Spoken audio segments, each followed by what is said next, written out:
the sound was a little challenging that opening night, but it locked into place and it still worked. The crowd was into it, but it was a little nerve-wracking that first night. First of all, I just want to congratulate both of you on your recent successes. You know, you both worked on Frozen Empire, and Shane, you had Deadpool this year. That's the biggest movie of the year, so congratulations on that. And then to both of you, congrats on SNL, obviously. Like, again, I love Thank the you. movie. It's in my top five of the year, and I'm so excited to go see it again. So my first question for both of you is, you guys are both frequent collaborators with Jason. You guys have both worked with him on things before. So how early did he ask you guys to work on this project, and was it like an instant yes for you guys? Anything with Jason is an instant yes for me. I mean, actually, it was in 2020, I think he started talking to me about this. It's the first time I read an early version of the script. Oh, wow, that's Uh, really early. um, and it just has sort of been percolating for a while. And yeah, I was excited when he finally told me that it was greenlit and Frozen Empire would come first, and then we'd go and do this. It just Jason had this sort of fire in his eyes that I could tell was just, burning to tell this story. And he was so excited, so energized, and nothing inspires me more than that. Definitely. That's wonderful to hear. Shane, how about you? I heard about the film. I had worked on something with Jason and Ivan, and Jason and I went to lunch. I was working on a commercial with him, and Jason and I went to lunch. God, I guess it was 20. It was uh, early early 2023, I think. And we were sitting there having lunch, and he was like, do you want to tell more stories? Want to make films? And I was like, of course. And he goes, I kind of got this idea for like it's a Saturday Night Live film. It's about the 90 minutes before the first episode in 75. And my head, like at lunch, was just like, oh my God, are you really talking about this? And like, is this a possibility? I mean, it couldn't be more.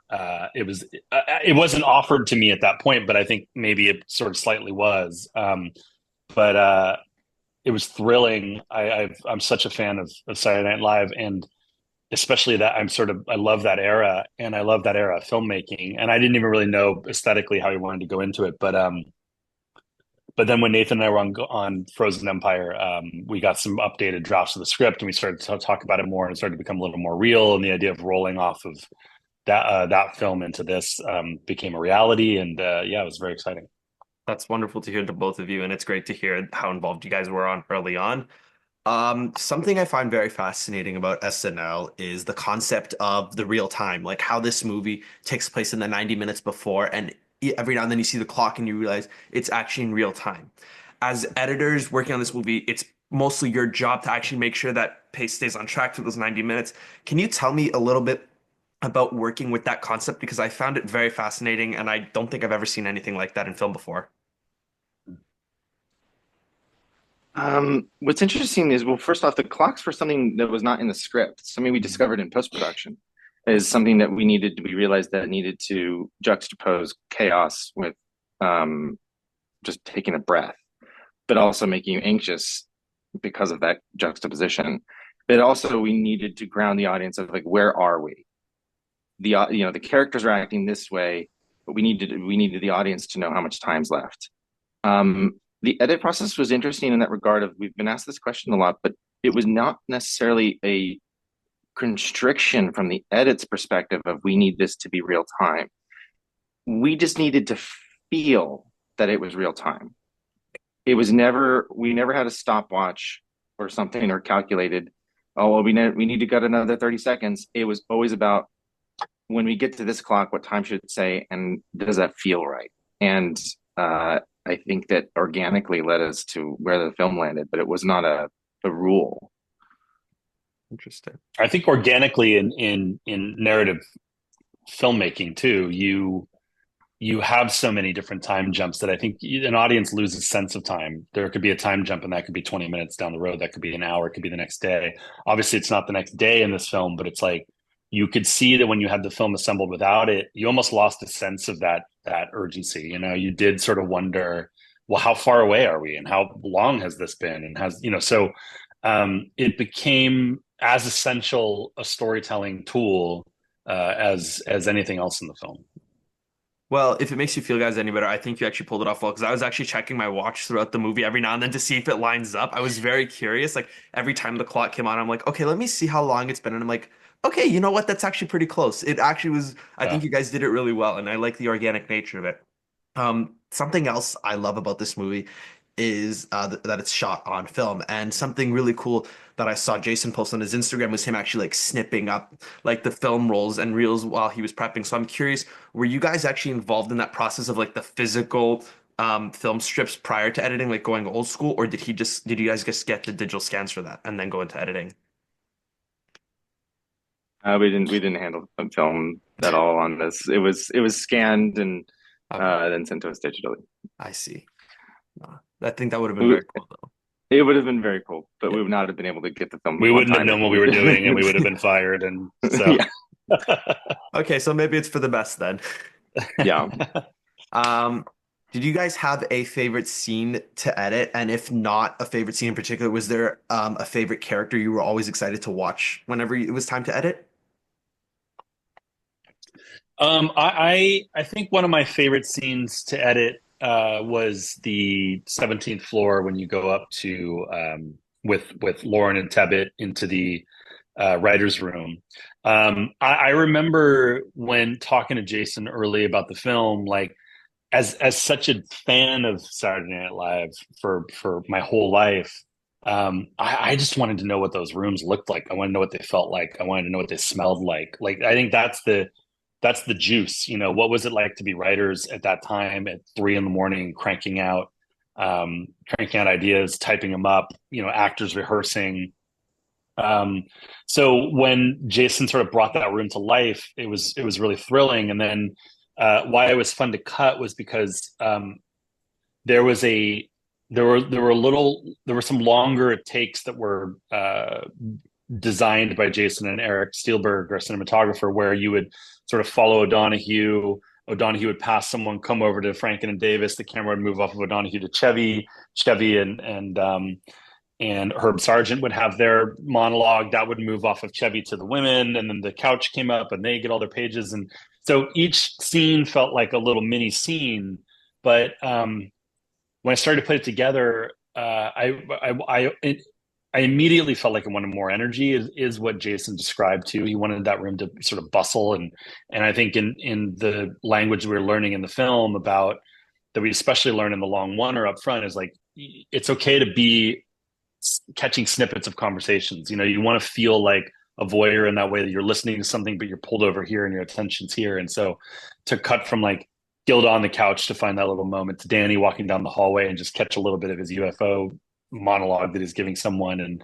Um, and then it really came alive when we started to sort of figure out musically what it needed. And we found, these shots that they luckily got close-up shots of Paul Russ playing Paul Schaefer, just playing the piano. And so, the music, we didn't have any music for that scene. We started to build similar music that John had done score-wise. But when we started to layer that in, it was like, oh, this whole room sort of breathed this new life. It felt like this like Wild West saloon. And John had just recorded these beautiful pieces of tinkering around on the piano. And so all of a sudden that whole scene sort of took on a new life and new energy. Nathan, any particular scene or any particular character you were really excited to edit? Um, I think the Nothing from Nothing montage was a really fun challenge because it's where to me the whole film and all the threads need to come together, but in the antithesis of what you've experienced the last 90 minutes. It's supposed to be the joy. It's supposed to be the just you're just supposed to hopefully have a smile on your face from beginning to end that everyone's coming together, and also still not, with the Henson getting his papers and they're still not right. Um, to me, that scene's really funny and emotional. The bricks lane comes to a head and he finally gets the help he needs. Lauren's on top of it. And I just think this brings such this wonderful energy. And there's some edits in there that we discovered between whip pans that change location from, Carlin's dressing room to people clapping. There's a lot of fun trickery in there, but also a lot of fun storytelling that I think is emotionally very important. Both wonderful answers. And Shane, you mentioned you were a huge fan of SNL, so I think this question will be very interesting for you, especially. But I asked both of you, Jason and Gil have talked about in interviews that they'd be open to looking into more Saturday night movies with different cast members in different future timelines. So I'm curious for you, is there a sketch for both of you that you would love to see, you would have loved to see in SNL 1975? It does not even have to be from that time period. Any sketch you would have loved to see Jason and Gil work on for this movie and for you to edit, which one would it have been? Like to recreate any sketch? Yes. Any sketch. And then you guys would have gotten to work on it for the movie. Oh my goodness. Celebrity Jeopardy. In second place, with negative $46,700, is Tom Hanks.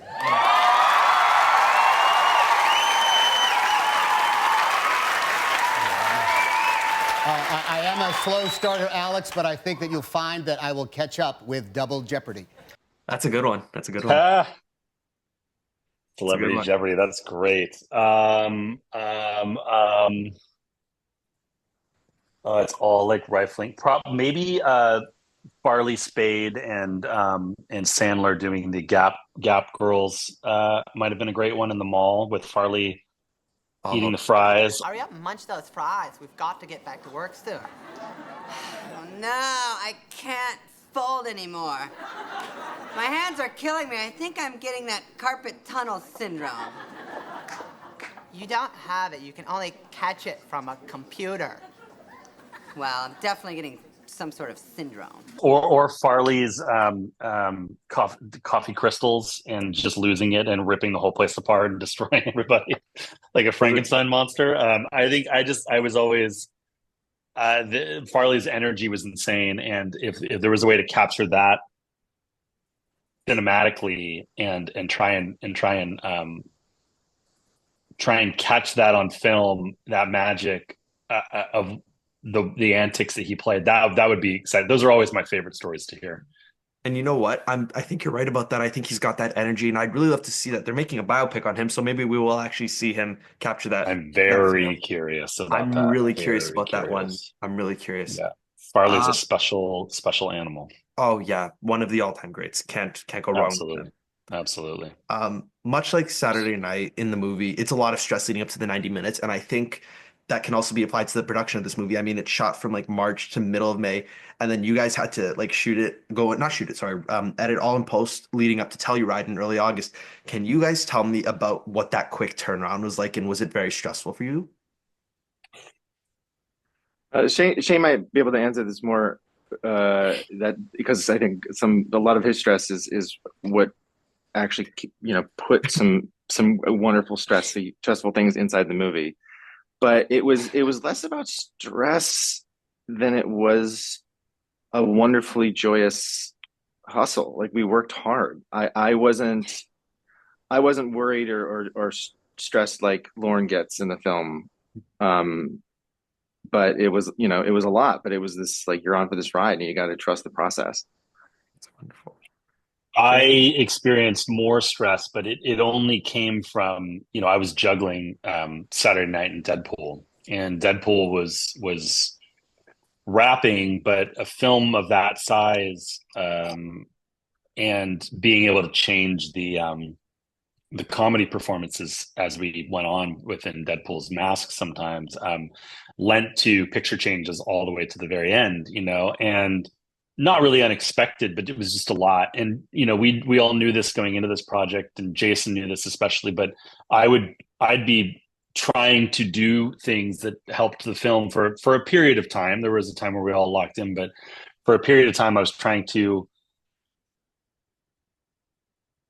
contribute ideas to the film that felt bold and exciting, and in the language of the film, between the hours of 8 and 3 in the morning, coming off of that set. So I had this like sense of survival in there for a while, and I really wanted to be. The train was moving really fast, and so you had to execute ideas that were like precise and had a point of view. And so, things like the bricklaying, things like cutting between flashes of things happening at the door with Tebbit and Lorne are yeah, a little bit of anxiety of mine going into the film and being infused into the anxiety of Lauren. And I think it's all for good in the end, but it was exercising something there for sure. Definitely. That sounds very stressful, but I mean, you guys made it work, and I think it worked for the best. And I'm also curious, you know, what is there a lesson from this movie or just something you learned while you're working on the process that you think you'll be able to apply to other future projects? And if so, could you tell me a bit about that? I'll jump in and just say I think what I learned is Nathan is a like a really incredible leader of a team, and also way more technically advanced than I am. And I think the things that he did with sound, music, understanding how music worked, understanding the balance of the dialogue with that music, and the way that he led the team is something that I think is what I would carry. I would just carry that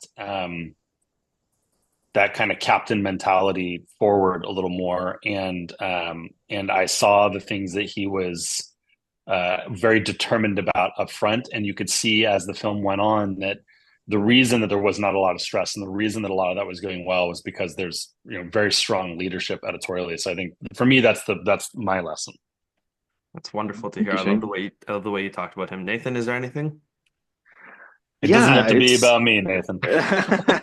You do you. no, it's there's I think every film you go through the process of if you assemble something and you got to let it go. You can put it together and you have to learn to let it go, break it apart, rebuild it, rethink it. Mm-hmm. Sometimes it'll end up very similar to the way you assembled it, but you got to try. And then other times you're going to find that you unlock something that the film needed, and to not be afraid to do that, and to put aside your ego and sort of let go and trust the process, and then build upon it and inform each other as creatives is a continual lesson I will always learn, and again learned on this project too, that I will bring forward. That's Yeah. that's absolutely beautiful, and I think that's the perfect note for me to end on. So I just want to say thank you so much for taking the time to talk to me again. Congratulations on all of your successes this year. Congrats on this movie. I love it so much, and I think you guys did a wonderful job on it. I really do mean that. Thank you. Thank you so very Thank you, much. Thomas. Enjoy Very the rest nice. of your day. I hope the rest of your press goes well. I really do mean it. It was a pleasure talking to you. Thank you so much. Have a great Thank day. you. Bye-bye.